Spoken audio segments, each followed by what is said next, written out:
हस्बुनल्लाह व निअमल वकील निअमल मौला व निअमन नसीर माशाअल्लाह ला हौला वला कुव्वता इल्ला बिल्लाहिल अलिय्यिल अज़ीम अऊज़ु बिल्लाहि समीइल अलीम मिन हमाज़ाति शयातीन व अऊज़ु बिल्लाहि अन यहदुरून इन्नल्लाहा हुवस समीउल अलीम बिस्मिल्लाहिर रहमानिर रहीम अल्हम्दुलिल्लाह वस्सलातु वस्सलामु अला रसूलिल्लाह व अला आलिहि आलिल्लाह अम्मा बअदु फ़क़द क़ालल्लाह बिस्मिल्लाहिर रहमानिर रहीम इन्नमा युरीदुल्लाहु लियुज़हिबा अन्कुमुर रिज्सा अहलल बैति व युत्तहिरकुम तत्हीरा अल्लाहुम्मा सल्लि अला मुहम्मदिन व आलि मुहम्मदिन व अज्जिल फ़रजहुम वलअन अदाअहुम अजमईन अल्लाहुम्मा कुल्लि वलिय्यिकल हुज्जत इब्नुल हसन सलावातुका अलैहि व अला आबाइहि फ़ी हाज़िहि स्साअति व फ़ी कुल्लि स्साअह वलिय्यन व हाफ़िज़न व काइदन व नासिरन व दलीलन व अईना हत्ता तुस्किनहु अर्दक तौअन व तुमत्तिअहु फ़ीहा तवीला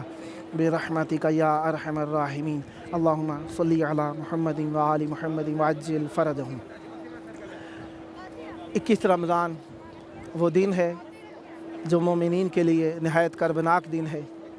आज के दिन में इस्लाम से मुताल्लिक़ बहुत ही अहम वाक़या रूनुमा हुआ है और वो वाक़या इस्लाम नहीं आलमी इम्कान से मरबूत है।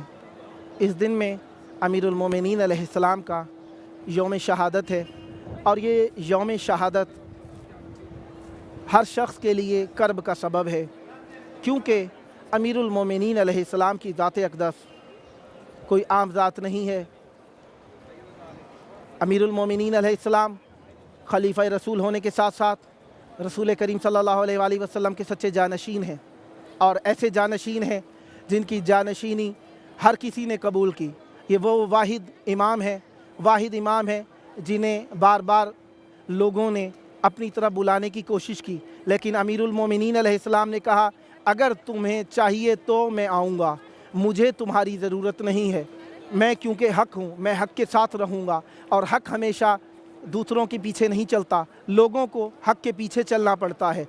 और ये वो मकाम है जहाँ पे अमीरुल मोमिनीन अलैहिस्सलाम की ज़ात अक़दस क्यों ना हक़ हो, क्योंकि जहाँ पे भी रसूल करीम सल्लल्लाहु अलैहि वसल्लम को या इस्लाम को या तौहीद को ज़रूरत पड़ी, अमीरुल मोमिनीन अलैहिस्सलाम अपने तईं हर तरीके से इस्लाम की मदद करने के लिए हाजिर रहे हैं। अमीरुल मोमिनीन अलैहिस्सलाम की ज़ात अक़दस वो ज़ात है जो अल्लाह तबारक व तआला के सच्चे रसूल की हर जगह वकालत के लिए तैयार है। रसूल करीम सल्लल्लाहु अलैहि वसल्लम बिस्तर में हैं, रसूल करीम सल्लल्लाहु अलैहि वसल्लम की हिफाजत के लिए जनाब अबू तालिब अलैहिस्सलाम कभी जनाब अली अलैहिस्सलाम को लिटा देते हैं रसूल करीम के बिस्तर में और कभी रसूल करीम को अमीरुल मोमिनीन अलैहिस्सलाम के बिस्तर में लिटा देते हैं। अब क्या हिफाजत करना चाहते हैं? हाँ, हिफाजत करने के लिए अबू तालिब अलैहिस्सलाम खुद मौजूद हैं।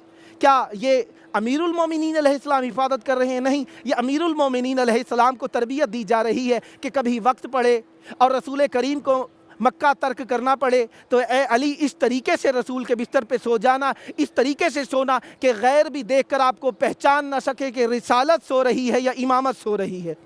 इमामत और रिसालत का ये फ़र्क जनाब अबू तालिब अलैहिस्सलाम ने अपनी तरबियत से ख़त्म किया और ये तरबियत ऐसी तरबियत थी जिस गोद के पले हुए एक नबी बनते हैं, एक इमाम बनते हैं, और जिसकी गोद में इतनी तासीर हो, नबूवत और इमामत की परवरिश करने का सबब बने। यकीनन उसके बारे में ये कहना कि वो इस्लाम रखते थे या नहीं रखते थे, तो उन लोगों के लिए यही कहूँगा कि जनाब अबू तालिब अलैहिस्सलाम इस्लाम रखते ही नहीं थे, लोगों को इस्लाम की तरबियत कराते थे और इस्लाम की तरबियत ऐसे कराते थे। अमीरुल मोमिनीन अलैहिस्सलाम उनके बेटे हैं जिन्होंने रसूल करीम की हर मकाम पर हिफाजत की है। अमीरुल मोमिनीन अलैहिस्सलाम ने रसूल करीम की हर मकाम पर किस तरीके से हिफाजत की है? ये तो था बचपना, जनाब अबू तालिब अलैहिस्सलाम सोते हुए जगह बदलवाते थे। अब एक मकाम आ गया है, सोते नहीं हैं, जाग रहे हैं। रसूल करीम ने रिसालत का ऐलान किया है। रसूल करीम ने कहा है कोई जो मेरा जानशीन बने, जो मेरा वज़ीर हो, जो मेरा मुशीर हो, जो मेरे बाद मेरा तख्त नशीन बने। अब लोग सब चुप हैं, सारे अकरबा बैठे हैं, बूढ़े बैठे हैं, जवान बैठे हैं। एक 10 साल का बच्चा हमातन गोश होके खड़ा हुआ, हाथ उठाकर कहता है लब्बैक या सैयदी व मौलाई, मैं आपके ऊपर फ़िदा होने के लिए तैयार हूँ। ये फ़िदा होने की तरबियत है अमीरुल मोमिनीन अलैहिस्सलाम को। खड़े हो गए हैं और सब ने कहा कि ए लो, पहले तो हम रसूल करीम को मनवा रहे थे, अब ये अपने भतीजे को भी अपने साथ मनवाने के लिए खड़े हो गए हैं। अब लोग देख रहे हैं, अमीरुल मोमिनीन अलैहिस्सलाम खड़े हैं। पहला दिन हुआ, लोगों ने जब ये सुना, पहले दिन अबू सुफियान ने मजमे को ख़राब किया, दूसरे दिन अबू सुफियान ने मजमे को मुंतशिर किया, तीसरा दिन होने वाला था। तीसरा दिन हुआ, खाना खा के जब ये तीसरी बार खड़ा होने ही लगा था कि अबू तालिब अलैहिस्सलाम का हाथ अबू सुफियान के कंधे पर आया। कहने लगे, आज अगर कोई डिस्टर्बेंस पैदा की तो मुझसे बुरा कोई नहीं होगा। जहाँ था वहीं पर रह गया, ऐसा घबराया, ज़बान से अल्फाज अदा नहीं हुए। रसूल करीम ने ऐलान रिसालत किया। ऐलान रिसालत तो किया, अरब के बदुओं को क्या मालूम कि रसूल करीम ने उनकी हिदायत का एहतमाम किया है। ये वो हैं जिन्हें बादशाही का शौक़ नहीं है, ये हिदायत करना चाहते हैं, ये इन्हें अच्छा मकाम तक ले जाना चाहते हैं, ये गुमराही से निकाल कर, जलालत से निकाल कर इन्हें हिदायत की राह दिखाना चाहते हैं। लोग और तो कुछ ना कर सके, क्योंकि अबू तालिब अलैहिस्सलाम का साया था, जनाब खदीजा की दौलत थी, खुद तो कुछ ना कर सके, बच्चों का आसरा लिया, ज़हनी बचपने को बच्चों के ज़रिए से जाहिर किया और बच्चों को कहा कि जहाँ से अब्दुल्लाह के यतीम गुजरे इनको पत्थर मारे जाएं। रसूल करीम ने देखा कि मक्का के बच्चे रसूल करीम को पत्थर मार रहे हैं। रसूल करीम रहमतल लिल आलमीन हैं, पत्थर नहीं मार सकते। एक मरतबा अमीरुल मोमिनीन अलैहिस्सलाम ने देखा कि मेरे चचा जाए को पत्थर मारे जा रहे हैं। अमीरुल मोमिनीन अलैहिस्सलाम पीछे से आए हैं, खजूरें खाते जाते हैं, हाथ में गुठलियाँ हैं। गुठलियाँ क्या है? जिसके लगती हैं वो दोबारा टिक नहीं सकता। अमीरुल मोमिनीन अलैहिस्सलाम ने यहाँ से इब्तदा की है रसूल के दुश्मनों को भगाने की। यही गम था, यही गुस्सा था, यही तकलीफ़ थी मुनाफिकीन को कि जहाँ पर अली आ जाए वहाँ पे हम रसूल का पीछा नहीं कर सकते। अब यही तरबियत थी।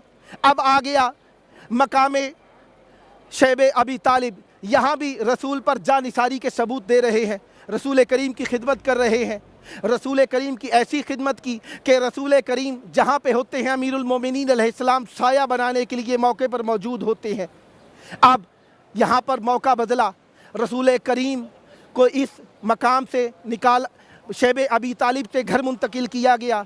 वो जो मुआहिदा मुनाफिकीन ने लिखा था उसे दीमक खा गई। रसूल करीम घर में मुंतकिल हुए, घर में आए। अब एक वक्त आया कि अशकिया ने मिलकर रसूल पर हमले का प्रोग्राम बनाया। आ गई लैलतुल मबीत। रसूल करीम सल्लल्लाहु अलैहि वसल्लम ने इरशाद फरमाया कि ए अली, मेरे बिस्तर पर सो जाइए, मेरी जान को ख़तरा है और इस बिस्तर पर ख़तरा है। अमीरुल मोमिनीन अलैहिस्सलाम ने ये नहीं कहा कि इस बिस्तर पर ख़तरा है तो मुझे क्यों सुला रहे हैं, बस पूछते हैं या रसूल अल्लाह, अगर इस बिस्तर पर ख़तरे इसमें मैं आ जाऊं तो क्या आपकी जान बच जाएगी? फरमाते हैं हाँ अली, मेरी जान बच जाएगी। बस अमीरुल मोमिनीन अलैहिस्सलाम जो रात को 1000 रकत नमाज पढ़ा करते थे, दूसरा सवाल नहीं किया, ऐसी लंबी तान कर सोए हैं कि अशकिया जो बार बार झांक कर देख रहे थे हैरान हो गए कि रिसालत सो रही है या इमामत सो रही है। बड़े हैरान हुए, परेशान हुए, आकर हमला करने की ठानी। हमला करने के लिए तलवारें मयान से निकाली, तलवारें मयान से निकालकर हमला करने के लिए चादर जो खींची एकदम शशदर रह गए। सबने देखा कि यहाँ पर वो मौजूद है जो हर मकाम पर रसूल की हिफाजत के लिए मौजूद होता है। आकर हमला करने के लिए देखने लगे। सबने कहा कि आप रसूल करीम कहाँ पर चले गए? कहने लगे कि तुम मेरे ज़िम्मे लगा कर गए थे क्या रसूल करीम को? अब हमला करने वाले हमला करना चाहते हैं, लेकिन अमीरुल मोमिनीन अलैहिस्सलाम को देखकर तलवारें हाथों से छूट गई हैं, घबरा गए हैं, परेशान हो गए हैं। पूछने लगे, लोगों ने कहा अब क्या करें? एक की आवाज़ आई जो मुंह पे हाथ रखे हुए था। लोगों ने कहा क्यों मुंह पे हाथ क्यों रखा हुआ है? कहने लगे मुझे बचपन का थप्पड़ नहीं भूला है, ये तो जवानी है, मेरा मशवरा मानते हो तो जल्दी निकलो। सब भागे अमीरुल मोमिनीन अलैहिस्सलाम को। सब ने देखा कि अमीरुल मोमिनीन अलैहिस्सलाम हर मकाम पर रसूल की हिफाजत करने वाले हैं। मदीना से हिजरत करके, मक्का से हिजरत करके मदीना पहुँचे हैं। यहाँ पर भी अमीरुल मोमिनीन अलैहिस्सलाम के ऊपर रसूल करीम सल्लल्लाहु अलैहि वसल्लम का हिफाजत करना वाजिब है। अब पहुँच गए हैं कूफा के अंदर। कूफा में पहुँचे हैं, 21 रमज़ान हो गई है। 21 रमज़ान जो हुई अमीरुल मोमिनीन अलैहिस्सलाम को, ये वो वक्त है। अमीरुल मोमिनीन अलैहिस्सलाम ने آ کر اپنے آپ کو آمادہ کر دیا ہے رسول سے ملاقات کے لیے۔ یہ وہ رات ہے جس رات میں امیر المومنین علیہ السلام کا رنگ زرد ہو گیا ہے۔ پوچھنے والے نے پوچھا کہ امیر المومنین علیہ السلام کا رنگ زرد کیوں ہو گیا ہے؟ کہا گیا کہ امیر المومنین کو جو شمشیر ماری گئی ہے وہ زہر آلودہ تھی، سارا زہر امیر المومنین علیہ السلام کے جسم میں سرایت کر گیا ہے۔ امیر المومنین علیہ السلام کا رنگ اس کپڑے سے جو پیشانی پر حفاظت کے لیے باندھا گیا تھا اس زرد رنگ کا تھا، اور امیر المومنین کا رنگ بھی اس کپڑے سے مشابہ ہو گیا تھا۔ پوچھا گیا کہ امیر المومنین علیہ السلام کے بچنے کی کوئی امید ہے؟ کہا گیا کہ بچنے کی تو کوئی امید نہیں، لیکن اس زہر ہلاہل کا اثر اگر کم کرنا چاہتے ہو تو امیر المومنین کو جتنا دودھ پلا سکتے ہو دودھ پلایا جائے، کیونکہ دودھ کی تاثیر ہے کہ زہر کا اثر زائل کرتا ہے۔ اب دودھ پلانے کے لیے انتظام کیا گیا۔ ابھی دودھ لینے کے لیے باہر نکلنے کا ارادہ ہی کیا گیا ہے کہ باہر دستک ہوئی۔ باہر جا کر جو دیکھا گیا تو مدینے کے فقیر، کوفہ کے فقیر بچے اپنے ہاتھوں میں کوزے لیے کھڑے ہیں، دودھ ہاتھوں میں ہے، کہتے ہیں کہ امیر المومنین کو بچا لیجئے، ہم اگر بھوکے رہتے ہیں تو رہ جائیں لیکن امیر المومنین کو بچا لیجئے، یہ وہ شہنشاہ ہے جس کی وجہ سے ہماری بھوکیں دور ہوا کرتی ہیں۔ دودھ لایا گیا، امیر المومنین علیہ السلام کو پلایا گیا، لیکن افاقہ نہیں ہوا، افاقہ نہیں ہوا۔ امیر المومنین علیہ السلام کی حالت دیگرگون ہوتی جا رہی ہے۔ رات کا وقت ہے، سب بچوں کو بلایا گیا ہے۔ امیر المومنین علیہ السلام نے سب بچوں کو بلایا، بڑے بیٹے کے حوالے کیا۔ امام حسن سے کہتے ہیں بیٹا یہ سب میری آل تمہارے حوالے ہے، تم میری آل کی حفاظت کرنا۔ سب کو جناب امام حسن علیہ السلام کے حوالے کر دیا، لیکن ایک ذات بچ گئی، جناب عباس۔ جناب عباس پیچھے بچ گئے۔ ایک دفعہ دیکھا گیا جناب ام البنین کانپتے ہاتھوں کے ساتھ آگے بڑھی، فرماتی ہیں کہ سب کو آپ نے ذمے لگا دیا، میرے بیٹے کی کوئی قدر و قیمت نہیں جو اسے ذمے نہیں لگایا۔ کہا میں اسے اس کے ذمے لگا رہا ہوں جس کے ذمے رسول نے دین لگایا ہے۔ کہا کس کے ذمے لگانا چاہتے ہیں جناب؟ فرمایا کہ میں اسے حسین کے ذمے لگانا چاہتا ہوں، کربلا کے ریگزار میں یہ میرے حسین کی حفاظت کرے گا، لہٰذا امام حسین کے ذمے لگایا گیا جناب عباس کو۔ ایک وقت آیا امیر المومنین علیہ السلام نے رخت سفر باندھنا شروع کیا، سب بچوں کی آنکھوں میں آنسو ہیں، امیر المومنین علیہ السلام کے ارد گرد جمع ہیں، سب رو رہے ہیں۔ میں کہوں گا مولا آپ خوش قسمت ہیں، آپ کوفہ میں ہیں، بادشاہی کا وقت ہے، سارا خاندان آپ کے ارد گرد جمع ہے، سب رو رہے ہیں، سب آپ کو تسلی دینے والے ہیں، آپ کی اولاد کے سر پہ ہاتھ رکھنے والے موجود ہیں۔ قربان جاؤں غریب کربلا پہ، کربلا کے بن کے اندر حسین جب اس دنیا سے جا رہے ہوں گے، حسین کی یتیم بیٹی ہوگی، کوئی پرسہ تو درکنار، پرسے کے بجائے حسین کی بچی کو تازیانے مارنے کے لیے آ جائیں گے۔ ایک وقت آیا امیر المومنین علیہ السلام اس دنیا سے الوداع کر گئے۔ الوداع کرنا تھا، آسمان و زمین میں کوہرام برپا ہو گیا۔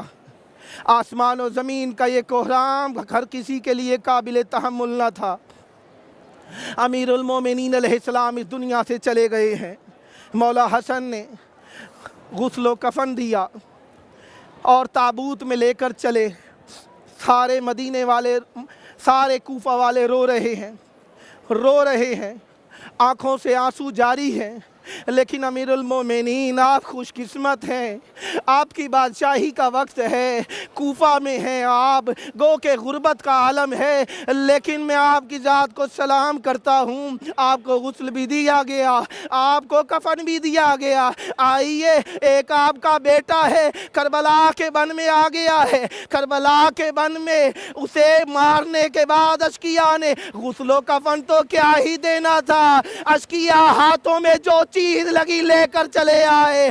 میرے مولا رضا فرماتے ہیں یا ابن الشبیب ان کنت باکیا فابکی للحسین فإنہ قتل کما قتل الکبش۔ اے شبیب کے بیٹے اگر تجھے رونا ہو تو میرے حسین پر رونا، کیونکہ میرے حسین کو اس طریقے سے مارا گیا جس طریقے سے زمانہ جاہلیت میں بھیڑوں کو ذبح کیا جاتا تھا۔ کہا زمانے جاہلیت میں بھیڑوں کو کس طرح مارا جاتا تھا، کہا کہ جاہل لوگ ہاتھوں میں مختلف چیزیں لے لیا کرتے تھے اور جس طریقے سے جس کا جی چاہتا تھا مارتا تھا۔ کسی کے ہاتھ میں لکڑی آتی تھی مارتا تھا، اور کسی کے ہاتھ میں پتھر آتے تھے مارتا تھا۔ روایات کہتی ہے میرے مولا حسین کو 9 چیزوں سے شہید کیا گیا، نہ کسی نے غسل دیا نہ کفن دیا۔ میرے مولا کی لاش کو کربلا کے بن میں عریان چھوڑ دیا گیا۔ الا لعنت اللہ علی القوم الظالمین وسیعلم الذین ظلموا ای منقلب ینقلبون۔ اللہم عجل لولیک الفرج والعافیۃ والنصر واجعلنا من خیر اعوانہ وانصارہ واجعلنا من المستشہدین بین یدہ۔ اللہم صلی علی محمد وآل محمد وعجل فرج۔